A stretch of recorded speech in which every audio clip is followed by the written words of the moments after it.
દક્ષિણ ગુજરાત સહિત સુરતના ઓલપાડ તાલુકામાં ચાલુ વર્ષે અતિ ભારે વરસાદને પગલે ડાંગરનો પાક ડૂબી જવાથી પાકને ભારે નુકસાન થયું છે। ડાંગરનો તૈયાર પાક ભારે પવન સાથે ધોધમાર વરસાદથી પાણીમાં ધરાશાયી થઈ ગયો છે, જેથી ઉત્પાદન પર માઠી અસર થવાથી ખેડૂતોને આર્થિક રીતે પાયમાલી સહન કરવાની નોબત આવી છે, જેને લઈને ખેડૂતોએ સરકાર નુકસાનીનો સર્વે કરાવી સહાય ચૂકવે તેવી માંગ કરી રહ્યા છે। 12 વીઘામાં ડાંગરની ખેતી કરી છે, એમાં 70% નુકસાન છે અત્યારે જોઈએ તો। શાના કારણે નુકસાન? આ વરસાદ વધારે પ્રમાણમાં પડ્યો છે ને, ભાત ડાંગર તૈયાર થઈ ગયેલું છે ને એ પવનને લીધે પાણી સાથે ભેગું થઈ ગયું છે, એટલે નુકસાન વધારે છે।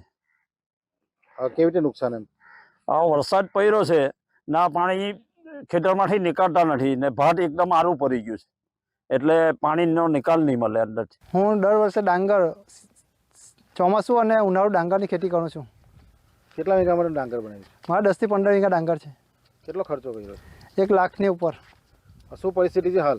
અત્યારે ચોમાસામાં શું છે કે વરસાદ રાતે બહુ આવ્યો, એને લીધે પવન સાથે વરસાદ આવ્યો ને એટલે ડાંગરનો પાક આડો પડી ગયો એટલે ડાંગરના જે દાણા હતા તેની ઉપર પાણી આવી ગયું, એટલે દાણા ફળગી જાય એવી પરિસ્થિતિ છે। શું માંગ છે આપની? હવે સરકારશ્રી જે સર્વે કરે અને જે કંઈ રાહત આપે તેની પર અમે આશા રાખીએ।